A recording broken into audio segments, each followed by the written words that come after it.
जाणारे देवराव लांडे साहेब साक्षात या ठिकाणी आले आणि त्यांचं खूप खूप आभार मानतो.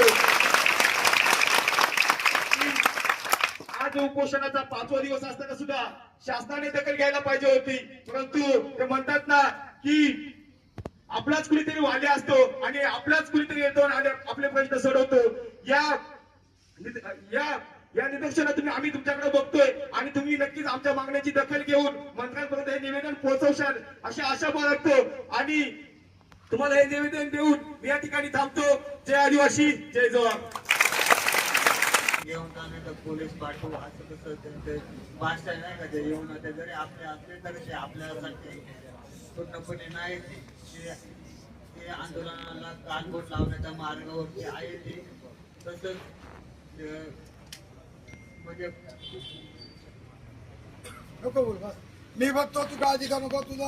तुझ्या जे मनात येते माहिती आहे ना ते मला. तुमच्या आंदोलनाला कोणी गालबोट लागलं किंवा तुमच्या आंदोलनाला कोणी ऑफिशियल कोणी जर तुम्हाला दबाव आणला किंवा काय झालं याची जबाबदारी आज माझ्यावर राहील. वार्डन तुम्ही स्वतः येतात ना. हा, तुम्ही अजिबात ते मला कुठल्या प्रकारचं माझ्या कानून आलं पाहिजे. तिन्ही दादांना जर काही झालं ना तर आम्ही कोणाला सोडणार नाही. लक्षात ठेवा तुम्ही सगळेजण. तुम्ही कल्पना साहेबांना पण सांगा, त्या आदिवासी मंत्र्याला पण सांगा. आज 5वा दिवस आहे तरी कोणी इथं आलं नाही. किती बिकट अवस्था झाली त्यांची. पुढचं पाऊल आमच्या उपोषणाचं असेल सर, आम्ही थांबणार नाही. मुली उपोषणाला बसतील. कोण आहेत आदिवासी? मी कोण आहे? आदिवासी वादा. आदिवासी वादा म्हणजे सगळ्या महाराष्ट्राचा वादा. त्या काही पुण्याचा नाही. काळजी करू नका. पुढे साहेब तुम्ही इकडे या. साहेब पोरांची परिस्थिती गंभीर आहे. तुम्हाला 2 महिने झाले तिथे येऊन आणि आदिवासी मुले आहेत. तुम्ही आदिवासी समाजामध्ये जन्माला आलेत. तुम्ही किती तिथे येत आहे? मला किती मिनिटांमध्ये याल? 20 मिनिटांमध्ये इथं पोहोचायचंय. हॅलो, मला पुढे एक आंदोलन आहे. इथं पोहोचून या मुलांची विचारपूस करा. तुम्ही नाशिकला आयुक्त मॅडमची संपर्क साधा आणि जेणेकरून या मुलांचा उद्या 5 वाजेपर्यंत कसा निर्णय लागेल. आम्ही तुमच्याकडे काय म्हणून बघतोय, ही मुलं कुणाची आहेत? आपली आहेत. मग आपलं म्हणून इथं या. तुम्ही इथं या आणि इथं येऊन आपल्या 10 मिनिटांमध्ये येऊ शकता. किती लांब आहे तुम्ही? बरं या पटकन या. चला बरं इकडे या पटकन या लवकर. त्यांना हे पण सांगा की ऑपरेशन नका.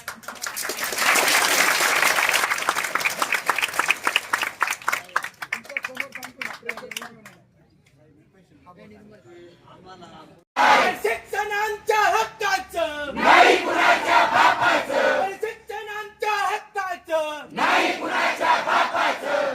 धन्यवाद मुलांनो. मलाही या ठिकाणी ऊर्जा भेटली. खरं तर आपण तुम्ही मोबाईलच्या माध्यमातून आपलं अदानी हटाव आणि सह्याद्री बचाव. माझ्या डोक्यावर ही टोपी आहे.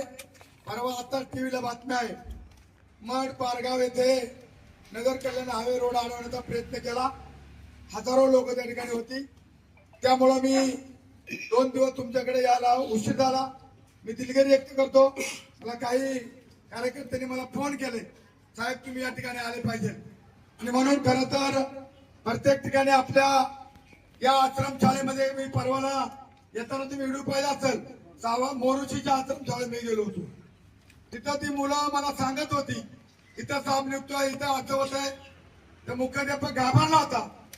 ती बातमी आम्ही केली, टीव्हीला पण बातम्या आले. म्हणून मित्रांनो, तुमच्या ज्या मागण्या आहेत या मागण्यांसाठी देवराव लांडे जिल्हा परिषद माजी अध्यक्ष आणि आदिवासी वादा तुमच्या पाठीची भक्कमपणे उभा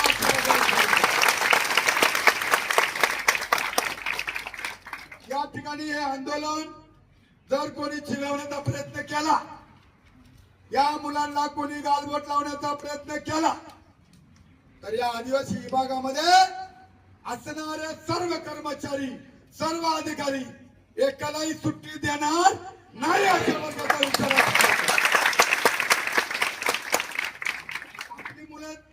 आपली मुलं समजा ना. तुमचा मुलगा एखादा पाटील साहेब उपाध्याला तुमचा भाऊ किंवा तुमचा मुलगा बहीण बसली, तुम्हाला काय वाटेल? तुमच्या हातातलं ते नाहीये. हे आम्ही मान्य करू शकतो. की पिओच्या हातातलं हे काही नाही. पिओ साहेब सुद्धा आपले आदिवासीच आहेत. मी त्यांच्याशी फोनवर मगाशी बोललोय इथं यायच्या अगोदर, आणि मी पिओ साहेबांना सांगितलं की पिओ साहेब तुमच्या हातामध्ये जरी गोडेगाव पिओच्या नसेल तरी तुम्ही आयुक्तांना त्याच्याबरोबर रिपोर्ट करा, आणि ह्या माझ्या विद्यार्थ्यांच्या ज्या मागण्या आहेत ह्या मागण्या सक्षमपणे मंजूर करण्याच्या दृष्टिकोनातून आपण पत्रावर करा. आज या ठिकाणी तुमचे जे प्रमुख विद्यार्थी आहेत मला खूप या ठिकाणी अभिमान वाटतो. तुम्ही लढावा. आपल्या योजना हक्काच्या नाही कुणाच्या बापाच्या अशा प्रकारच्या. काय नाव तुझं मला? कुठला तू? नंदुरबार. धन्यवाद तुला नंदुरबार. आपण इथे काही घाबरायचं नाही मुलांनो. शेवटी आपण इथे शिकण्यासाठी आलोय, आणि शिकत असताना ज्या सुविधा पाहिजेत त्याच्यासाठी तुम्ही आज करता ही लढाई आम्ही करायला पाहिजे. परंतु कसा भरती झाली नाही या ज्या तुमच्या सगळ्या मागण्या आहेत त्या मागण्यांसाठी निवेदन या ठिकाणी गोडेगावचे सहाय्यक टीओ पाटील साहेब या ठिकाणी आलेले आहेत. पाटील साहेब याच्यानंतर मी तुमच्याशी चर्चा करतो, परंतु याच्यामध्ये विद्यार्थ्यांच्या बाबतीमध्ये जर अन्याय होत असेल त्या ठिकाणी कुठल्याही प्रकारचा तडजोड होणार नाही अशा प्रकारचा विचार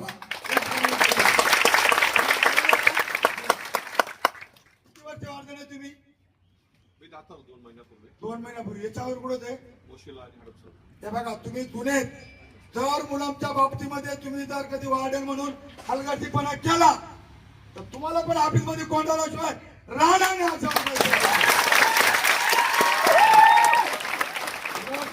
आंदोलन करतात म्हणून तुम्हाला हॉटेलमधून काढून टाकेल, तुमच्यावर दबाव आणि आता कुठलाही वार्डनने किंवा सहाय्यक प्रकल्प अधिकाऱ्याने तो कुणी जर माझ्या विद्यार्थ्यांवरती त्या ठिकाणी दबाव आणण्याचा प्रयत्न केला तर हे आदिवासी वादळ कधीच घबरणार नाही.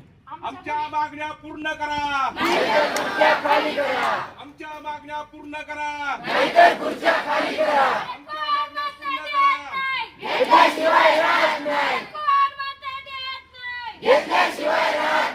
शिक्षण आमच्या हक्काचं. शिक्षण आमच्या हक्काचं. बघा विद्यार्थ्यांनो आपल्याला खूप शिकायचंय, आपल्याला पुढे जायचंय, परंतु तुम्ही शिकत असताना हा संघर्ष करताय. अरे आदिवासी बांधव माझा म्हणजे हे वाघिणीचं दूध आहे, हे माझे विद्यार्थी म्हणजे ही गुलाबाची फुलं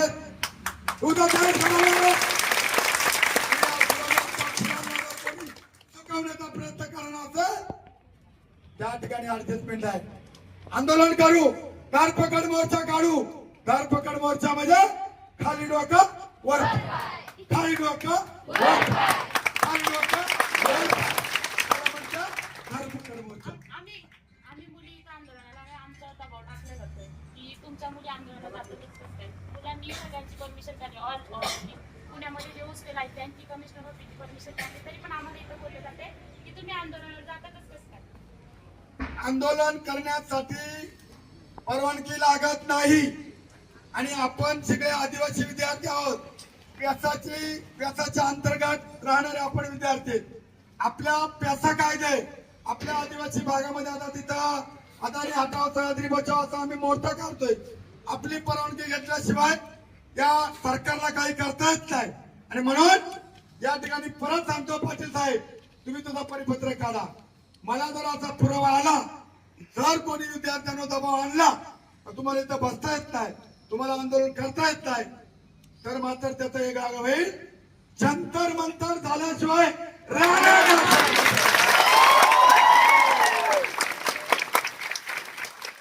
तसं जंतर मंतरला अनेक अधिकारी सस्पेंड झाले. तुम्ही नोकरीला जाता, कारण एकतर आदिवासी समाज पेटत नाही, आणि पेटला तर तो विदत नाही. आमच्या रक्तामध्ये येते संघर्ष. हा संघर्ष आमच्या रक्तामध्ये. पाटील साहेब मी सुद्धा एक सर्वसामान्य कार्यकर्ते आहे. मी जिल्हा परिषद अध्यक्ष जरी होतो तरी ज्या ज्या वेळेला समाजावर अन्याय होईल त्या वेळेला रस्त्यावरती उतरताना आम्ही कार्यकर्ते. मला बरेचशा विद्यार्थ्यांचे फोन आले, आणि म्हणून आम्ही आता तिकडे आमचं आंदोलन चालू आहे. तिथं जवळजवळ 2,000 लोक आमचे आलेत. परवाला आम्ही तुम्ही पाहिलं का तिथं तुम्ही मडपार घालू, आम्ही नगर हायवे रोड अडवला. नगर कल्याण. आम्हाला पोलिसांनी सांगितलं तुम्हाला परवानगी नाही. अरे परवानगी कधी होणार? देवराम लांडा रोड अडवणार म्हणजे अडवणार. रस्ता बंद केला. शेदोनचे पोलीस आले. पोलिसांनी मला गाडीत टाकलं. मला घेऊन चालले होते. पण तिथून एका वरिष्ठाचा फोन आला. वरिष्ठ म्हणजे सुनित्रा बहिणीचं. देवराम लांडाला जर अटक झाली तर जाळपोळ होईल. त्यांना सोडून द्या. मला सोडून द्या. त्याच्यामुळं आम्ही कुणाला घाबरत नाही. आम्ही रानातली राहणारी माणसं आहेत. आमची मुलं आहेत. हे आमचे विद्यार्थी आहेत. पण हे कुणाच्या बापाला घाबरणार नाही. कारण त्यांच्या पाठीचे डॉक्टर बाबासाहेब आंबेडकरांनी एवढी घटना ही आपल्या मनगटामध्ये आहे. त्याच्यामुळे घाबरायचं नाही. कोण वार्डन असतील, कोण सहाय्यक पिओ असतील, कोण पिओ असतील, कोण मोठे मोठे अधिकारी असतील, तुम्ही शासनाचे नोकर आहेत. आम्ही नोकर नाही आहेत. आणि आम्ही शासनाच्या नोकरांना सांगू इच्छितो का आम्ही ही मुलं तुमच्या ताब्यात दिलेली आहेत, तुमच्यावर दिलेली आहेत. आमच्या एकाही विद्यार्थ्याला त्या बसलेल्या उपस्थितीच्या माझ्या मुलांना जर काही कमी सरत झालं तर वार्डन तुम्हाला एकाला मी सुट्टी देणार नाही. अशा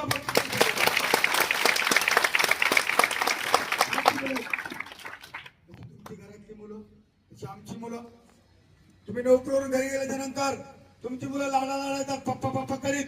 ते कुणाला पप्पा म्हणतील, ते कुणाला बाबा म्हणतील. आणि म्हणून ही आपलीच मुलं आहेत. अशा प्रकारची वागणूक या सर्व माझ्या विद्यार्थ्यांना दिली पाहिजे. कुठल्याही प्रकारचा विद्यार्थ्यांना इथं जेणेकरून माझ्या विद्यार्थ्यांना ते अन्याय होणार नाही तेवढी जबाबदारी तुम्ही घ्या. अरे आदिवासी एक, दुटीचा आदिवासी एक, दुटीचा. अरे शिक्षण आमच्या हक्कात. अरे शिक्षण आमच्या हक्कात.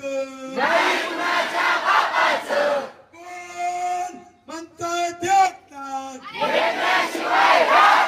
अरे कोण म्हणताय देत नाही. बरं सगळे लिहून घ्या. कधी फोन करा. माझा नंबर तुम्हाला मी सर्वांना सांगतो. माझा नंबर आहे 90 11 31 72 72. माझा नंबर आहे 72 72 आणि घडी 72 72. माननीय देवराम लांडे साहेबांचा अरे आदिवासी वादा जिंदाबाद. जिंदाबाद जिंदाबाद आदिवासी वादा जिंदाबाद. पिंडो, घाबरायचं ना. घाबरायचं. अरे घाबरायचं. आवाज येत नाही. घाबरायचं. घाबरायचं. कुणाच्या बापाच्या बापाला पण घाबरायचं नाही. म्हणून तुम्हाला मी सांगतो, इकडे लिवले हाताने हटाव, इकडे लिवले सह्याद्री बचाव. आपण सगळी सह्याद्रीची मुले. महाराष्ट्रामध्ये जिथं जिथं आपण राहतो तिथं डोंगर जंगल. पण आपल्याला काय बंदुकीची गरज नाही. हातामध्ये करपाच्या काठ्या अशा आपण दगडधोंडे घेऊन आपण मोर्चा काढणारी मंडळी. आणि म्हणून इथं कुठल्याही प्रकारचं राजकीय दबावाला कुणाला काही झालं मला सांगा. या ठिकाणी मंत्री महोदयांची बोलतो, मुख्यमंत्र्यांची बोलतो, उपमुख्यमंत्री सुनित्राताई वहिनींची पण बोलतो.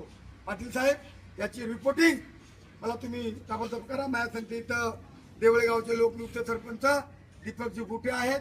हिमगिरी गावचे लोकनियुक्त सरपंच खरं तर विठ्ठलजी रेडे आहेत. उपसरपंच शंकर साबळे आहेत. या ठिकाणी माझा खरं तर जुना कार्यकर्ता म्हणजे विद्यार्थी चळवळ म्हणून राजू मराडे तो इथं पाहिजे. राजू मराडेची छाती जरी पाडली तरी आदिवासी वादळ निघेल. अशा काय तुम्ही इथं आले पाहिजे. मुंबई जमीन कोणाची? आदिवासींच्या बापाची. अरे जंगल जमीन कोणाची? आदिवासींच्या बापाची. आदिवासी एकता जिंदाबाद. जिंदाबाद जिंदाबाद सारे आदिवासी एक समान. सारे आदिवासी एक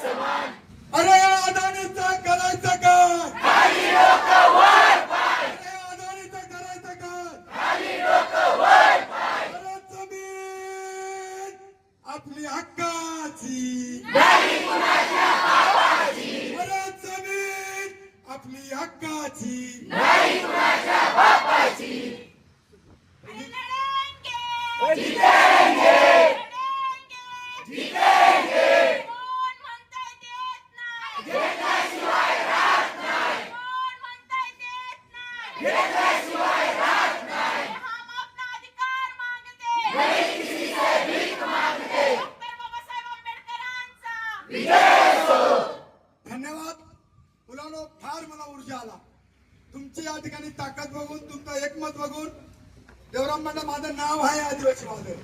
मला काय काय लोक म्हणतात हे आदिवासी वादळ आहे, काय काय म्हणतात हे आदिवासींचा आधार कार्ड आहे, काय काय म्हणतात हा आमचा राहणं वाघ आहे. अशा वेगवेगळ्या प्रकारच्या नावं असताना मी कार्यकर्ता आहे. सुनबाई माहिती लांडे जिल्हा परिषद सदस्य त्या तिकडे गेलो. मी दीपक भाऊच्या गाडीमध्ये या ठिकाणी आले. त्या ठिकाणी प्रचंड गर्दी आहे, तिथं पण मी जाणार आहे. त्यावेळी मला फोन करा. मला काही तांत्रिक अडचण असू द्या, ती चांगली माझ्या कानात सांगा.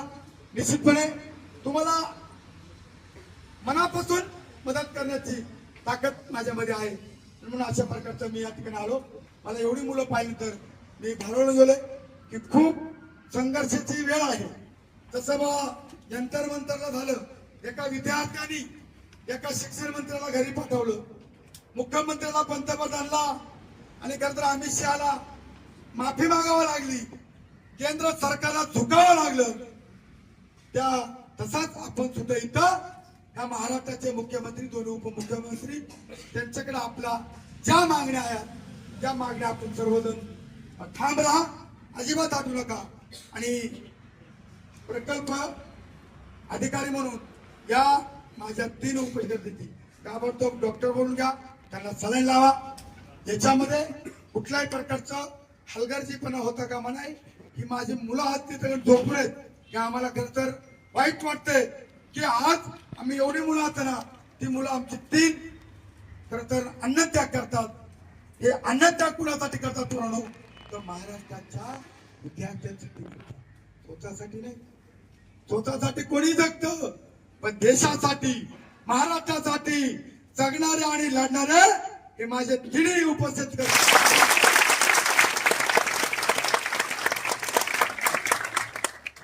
किती ताकद आहे ना या राज्याच्या मुख्यमंत्र्याला आणि दोन्ही मुख्यमंत्र्यांना ताकद आहे. ही ताकद आहे, मुठीत आहे. हे राज्य सरकार आहे ना, हे मुठीत आणून धरा. आपल्या घटना खरं तर डॉक्टर बाबासाहेब आंबेडकर लिहिल्यात त्या आपली मिळण्यासाठी. अरे आदिवासी एक, जुटीचा आदिवासी एक, जुटीचा आपल्या मागण्या मान्य करा,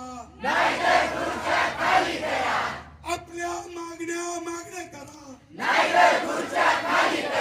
अरे या सरकारचं करायचं काय, अरे या सरकारचं करायचं काय, अरे कोण म्हणताय देत नाही, अरे कोण म्हणताय देत नाही, अरे या अदानीचं करायचं काय, अरे या अदानीचं करायचं काय. जमीन आमची हक्काची, जमीन आमची हक्काची. धन्यवाद मित्रांनो.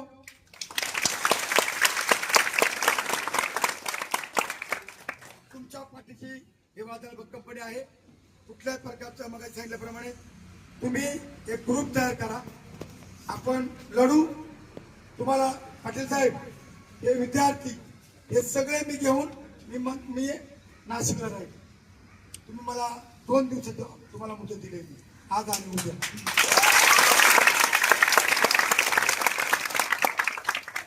उद्या संध्याकाळपर्यंत हा आमचा निर्णय लागला पाहिजे. नाही तर आयुक्त मॅडम तुम्ही आता बोलणार आहे, आयुक्त मॅडमच्या कार्यालय नाशिकला आम्ही डायरेक्ट आयुक्त कार्यालयामध्ये जाऊन बसतात. आयुक्ताला पण बाहेर निघू देणार नाही. ती वेळ आमच्यावर येऊ नको अशा प्रकारचा इशारा देतो. आणि आज या संध्याकाळपर्यंत त्या मुलांचा 5वा दिवस आहे. अत्यंत त्यांची तब्येत त्याची खालावलेली आहे आणि त्यांचा जो अन्नत्याग आहे या महाराष्ट्रातील नव्हे तर देशातील सर्व विद्यार्थ्यांच्या मागण्यांसाठी, तर त्यांच्या अन्नत्यागाचा, त्यांच्या उपोषणाला मी सलाम करतो. जय हिंद, जय महाराष्ट्र, जय आदिवासी.